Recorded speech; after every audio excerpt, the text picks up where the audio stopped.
faut trop qu'on parle.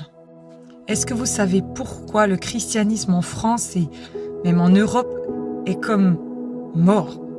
Les églises sont vides, nos cultes sont secs, ça n'attire plus personne. Nos églises sont remplies de personnes qui ont comme les mêmes problèmes depuis des années et des années et des années. La réponse se trouve en une seule et même chose. Il n'y a plus d'onction dans les églises. Je le redis, il n'y a plus d'onction dans les églises. C'est quoi l'onction? C'est la présence du Saint-Esprit agissante au milieu de son peuple. Et ça, on le constate par les fruits, les guérisons, les délivrances, les conversions. N'oubliez pas, il n'y a pas de conversion sans Saint-Esprit. Les repentances, les changements de cœur, les familles restaurées, ça c'est l'œuvre du Saint-Esprit. Alors certes, vous allez me dire, oui mais nous on prêche la parole dans mon église.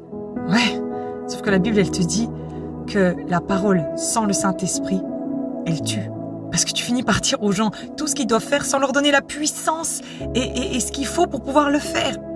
Je sais que ma vidéo risque de peut-être un petit peu embêter ou gêner, mais une église ne dépassera jamais ses ministères. C'est les ministères qui donnent un peu le ton à l'église. Et nous sommes en manque de ministères ouin. Où sont les ministères de guérison? Où sont les prophètes? Où sont les ministères de délivrance? Où sont-ils? Alors, je sais, vous allez dire, mais pourquoi tu remets la faute sur les pasteurs et tout? Écoutez. C'est très important parce que, en fait, justement, c'est plutôt libérateur que de la condamnation. Parce que quand tu comprends que c'est entre tes mains, là je m'adresse plus au ministère, la solution se trouve entre tes mains, d'aller chercher le Seigneur, d'aller de tout ton cœur dans le lieu secret jusqu'à ce que l'onction vienne sur ta vie.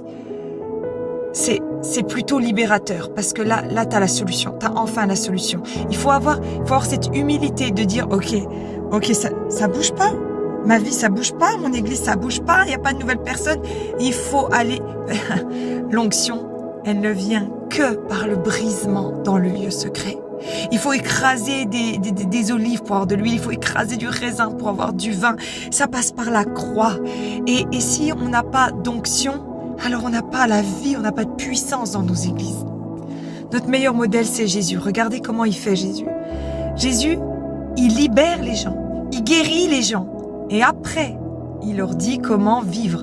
Il ne vient pas avec des règles en leur disant il faut que tu fasses ci, il faut que tu fasses ça. C'est comme si tu as les jambes cassées et qu'on vient et on te dit bon, faut marcher comme ci. Non. Jésus, il vient, il guérit les jambes. Et après, il dit à la personne comment marcher. Et dans nos églises, parce que on n'ose pas reconnaître qu'on a un manque d'onction, un manque de puissance, on dit aux gens ce qu'ils doivent faire. Et après, on les condamne. Et on leur met la culpabilité en disant ah ben voilà, tu retombes, voilà. Vous en ferez ce que vous voudrez, hein. Mais la Bible elle dit le royaume de Dieu est proche. Pourquoi? Parce que les démons sont chassés. Il est marqué dans Luc. C'est comme ça qu'on sait que le royaume de Dieu est proche. Le rôle des ministères, c'est de venir, de prendre les gens, de les libérer par l'onction du Saint-Esprit. Et après, ils sont en capacité d'aller, de marcher, d'entendre la parole de Dieu. C'est comme si tu viens en tant que ministère, tu leur arraches un voile de devant les yeux par l'onction. Si tu n'as pas l'onction, c'est terrible. Soit ton église va finir par être un cimetière, parce que l'Esprit de Dieu c'est la vie, puis tu vas être là, puis tu vas dire aux gens ce qu'il faut faire, puis ils vont être là, c'est terrible, ça n'apporte pas la vie. Soit tu vas essayer par toi-même de fabriquer la vie.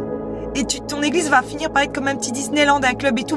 Mais ça, c'est terrible parce qu'en fait, tu fais croire aux gens qu'il y a la vie alors qu'elle n'y est pas. Et c'est là qu'on se retrouve avec des églises avec énormément de problèmes, de péchés cachés et tout. Parce que la façade, elle est merveilleuse. Et derrière, c'est terrible. Et des gens sont en souffrance. Je pense que ces derniers temps aussi, ce qui me choque, c'est que comme on n'a pas le Saint-Esprit, les gens sont en train de créer des formations de coaching personnel où on dit aux gens, tu vois cette montagne dans ta vie en 7 points, voici comment tu vas pouvoir la grimper et passer par-dessus. C'est pas ce que dit la Bible. La Bible, elle dit que par la foi et par l'onction, tu peux dire à cette montagne, lève-toi et pars. Il y a quelque chose qu'il faut comme remodeler dans notre tête, à dire l'évangile doit et ne peut que se réaliser par l'onction. Paul, il va dire, je suis venu à vous, pas qu'en parole, mais en puissance. Parce que la parole de Dieu, si elle a l'onction, elle produit quelque chose. J'ai des questions pour les prédicateurs ou ceux qui font la louange, par exemple. Vous avez tout bien fait, votre PowerPoint ou votre louange, il y a eu des lumières, vous avez peut-être même rempli, je sais pas, moi, des arénas. C'est fort possible et c'est top. Une fois que vous avez fait ça, le fruit, c'est quoi? Est-ce qu'il y a eu des délivrances? Est-ce qu'il y a eu des conversions? Est-ce qu'il y a eu des guérisons? Si c'est le cas, c'est qu'il y avait de l'onction. Si ce n'est pas le cas, c'est que vous étiez un divertissement. Donc, les gens ont bien aimé, parce que c'est agréable quand même, la musique, ou entendre quelqu'un parler, et puis parler des valeurs morales et tout, on est là. Écoutez, il faut qu'on fasse un bilan. Il faut que nous les ministères, les églises, il faut qu'on fasse un bilan. Si nos églises ne voient pas les gens libérés, les familles restaurées, des guérisons, des conversions, c'est qu'il y a un manque d'onction. Et donc, il faut aller chercher cette onction. Et cette onction, là, j'étais par WhatsApp avec un de mes amis et j'ai beaucoup aimé ce qu'il m'a dit. Il m'a dit, Johanna, l'onction, elle passe que par la croix. C'est par la croix, dans le lieu secret où tu laisses Dieu faire son œuvre dans ta vie en tant que ministère, en tant que personne d'église. Et là, ça va couler. Ça va commencer à couler. Vous savez, quand il n'y a pas d'onction dans une église, ce qui se passe après, c'est parce que la Bible elle dit que l'onction brise le joug. Donc les gens sont libérés, ils guérissent et tout. Mais quand il n'y a pas d'onction, non seulement les gens ont toujours leur joug, mais en plus, les ministères ont tendance à remettre des jougs en plus, du légalisme. Donc les gens, ils sont là, ils essayent de s'en sortir et comme ils n'y arrivent pas, ils essayent de se mettre des règles. En plus, en gros, tu as 2 jambes cassées puis tu dois porter un carton de 50 kilos en plus, quoi. Celui qui a de l'onction, les gens sont libérés. Celui qui n'a pas d'onction, il faut qu'il commence à fonctionner dans le contrôle. Eh ben oui, il va bien falloir... Et là, il va utiliser du coup ce que la Bible explique aux pharisiens, vous mettez des jougs en plus sur le dos des gens. Et c'est pas contre les ministères que je dis ça ou quoi, c'est vraiment pour que l'Église, elle avance. Parce que s'il y a l'onction, il y a la vie. Le réveil qui arrive, c'est un réveil de l'Église où le Saint-Esprit est en train d'amener une repentance dans le cœur de tous ceux qui ont lutté contre les dons de l'Esprit, en se moquant, tout ça. Les dons de l'Esprit, c'est des dons spirituels qui font que des choses spirituelles se passent et débloquent après dans le naturel. Et tous ceux qui ont été dans une résistance, dans un légalisme face à l'onction, dans les temps là maintenant, nous sommes déjà maintenant, ça passera plus. Parce que Dieu, il vient chercher son Église, et son Église, Jésus va le dire, il va leur dire, je m'en vais, et c'est mieux que je m'en aille pour que vous ayez le Saint-Esprit. L'Église ne pouvait pas fonctionner sans le Saint-Esprit. Alors ces gens-là, ils vont sûrement vous dire, oui, on a le Saint-Esprit. Ok, montre-moi les œuvres. Montre-moi les œuvres.